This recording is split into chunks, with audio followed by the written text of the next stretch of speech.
All right, Julie, thank you very much. Nearly 5.2 million Americans are living with Alzheimer's disease. Some of them have a form of the disease called early onset Alzheimer's. This condition can be diagnosed in people in their 30s, 40s, and 50s. Prince George's County Executive Wynn Baker announced yesterday that his wife is part of that 5%. Krista Beverly Baker is 52 years old and a civil rights lawyer. She's also a mother of 3 who has been living with this illness for 2 years now. We're learning more about this rare condition from a doctor that specializes in dementia and Alzheimer's disease.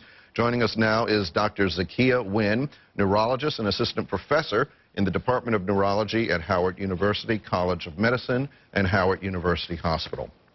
Did I get it right, Zakiya? Yes, you did. Thank you. Thank you for coming in.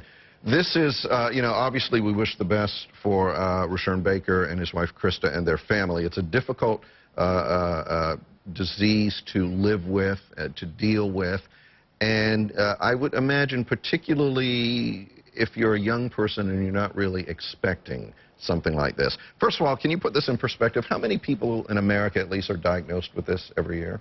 Approximately 200,000 individuals are diagnosed with early Alzheimer's disease every year. So it's relative, is it fair to say it's relatively rare? It's relatively uncommon. About 5% of all the cases of Alzheimer's disease in the United States are the early onset Alzheimer's. And has there been, we heard recently about the women's basketball coach, Pat Summitt, who stepped away because she has this as well. Is this something that's growing in numbers, or are we just becoming more aware of it? I believe we're really becoming more aware of it. It's always existed. It can be challenging to make the diagnosis if you're not expecting to see symptoms in such a young person. And we said it could start as early as with someone as in their 30s. Why is this the case? What's the cause of it? Well, Alzheimer's disease is caused by degeneration of cells in the brain, in the area of the hippocampus, which is responsible for memory, and also in the cortex. And is it more likely? My understanding of Alzheimer's is that it's somewhat hereditary. Is that right?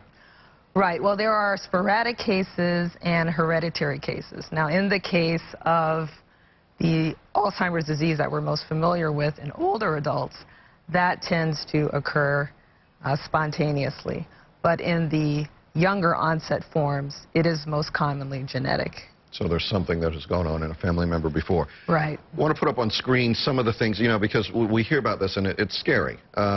These are some of the warning signs. Can you kind of go through some of these for me? Regularly losing items, difficulty executing common tasks, forgetfulness. I mean, a lot of us have some of these things. When should you be worried about it? Right, that's true. We live very busy lives. We're multitasking. Our attention is split. And so we can experience some of these findings. It's when the findings are persistent and progressive and encompassing many areas of cognition that we begin to really worry about dementia as a possibility. Is there a test for this? If someone says, well, my mother, my grandmother, whatever, had something like this, I think I want to get tested. Is there a test, and do you advise people to get tested? Yes. If there are concerns about memory, it's affecting everyday activities, we do encourage individuals to be evaluated by a clinician. The evaluation involves thorough history taking, examination, blood tests, and brain imaging such as MRI and PET to rule out other causes of dementia that may be reversible. Does some counseling go along with that? Because if you get the test results back and they're positive, that would obviously be disconcerting. Yes, so definitely in the case of the early onset Alzheimer's, where there are specific genetic alterations that can affect family planning, genetic counseling is strongly advised. When someone is diagnosed with Alzheimer's in the latter part of their life, we know they can deteriorate and it can be the cause of death. When someone has early onset, does that person tend to have what we consider a normal lifespan? Do they just deal with it for a longer period of time, or is their decline more rapid? The decline may be a similar time as the standard Alzheimer's disease. However, because younger individuals are in the prime of their lives, it may seem that the course is more rapid. All right.